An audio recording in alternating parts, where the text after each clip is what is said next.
Hello everyone, my name is Richard Webb. I'm Property Sales Manager for Caesars Entertainment, and I have the privilege of greeting you all today and letting you guys know a little bit about my story and where I come from and how I got involved in the 100 Black Men of Omaha. I grew up right in one of the worst communities in the Omaha metro area, which was at 3315 North 40th Ave. It's right off of 40th and Bedford.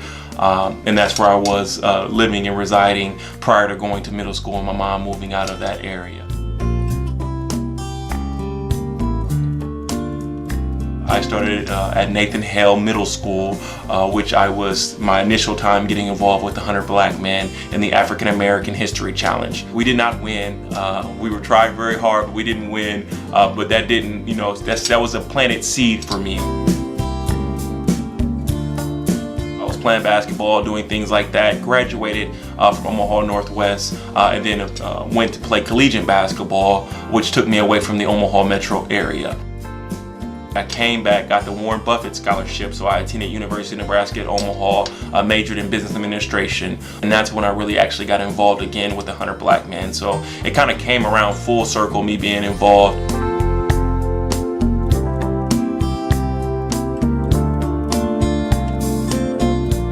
It was very exciting whenever I started speaking with Mr. James Mason, and then I knew also John Ewing, so it was a great thing to get involved with them. And then really, they didn't know it at this point in time, but they actually became my mentors, and me being their mentee. It wasn't nothing official yet, but it was just somebody I looked up to in the community, knowing that they were doing great things in our community, and I wanted to make sure that I was a part of the great things that could be done, because everybody has something they can offer. And at this time, I didn't have a lot of resources, just graduated from college, but what I did have is I did have my time that I could offer.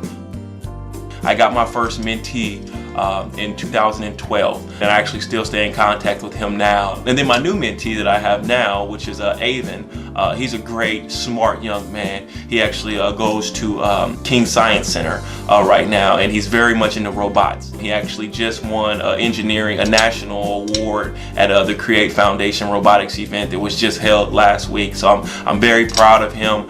He's a very bright young man. He's great. We have a great connection. He plays football. There's a lot of things that that give you joy from being a mentor. Good morning. Good morning. Good morning. I think it's very important just to see them, have them see men like us be here in the morning, and hopefully give them a smile as they enter into schools in the mornings.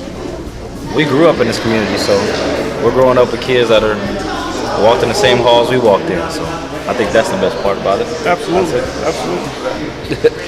I would agree with that 100%, being able to impact the lives of young people, help them maybe avoid some of the mistakes that we might have made and make some of the right decisions we made, and so just a way to give back.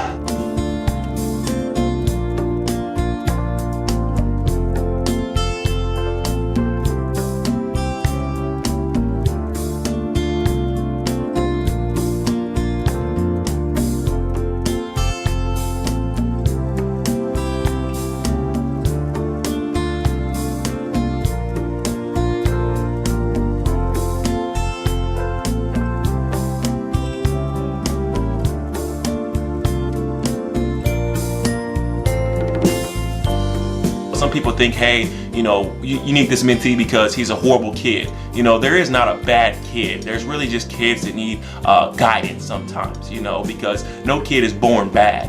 Kids, they're led down different paths. So sometimes, which all of us have done before, we go down a different path. But of course, if we have that guidance, in which I've had mentoring across a lifetime, even now, you can be veered the right path. I have a dream today.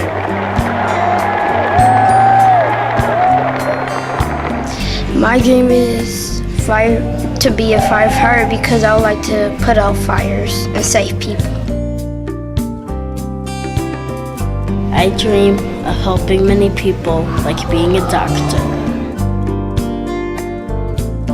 I want to be a police officer when I grow up, and the reason I want to be a police officer is because you get to solve crimes.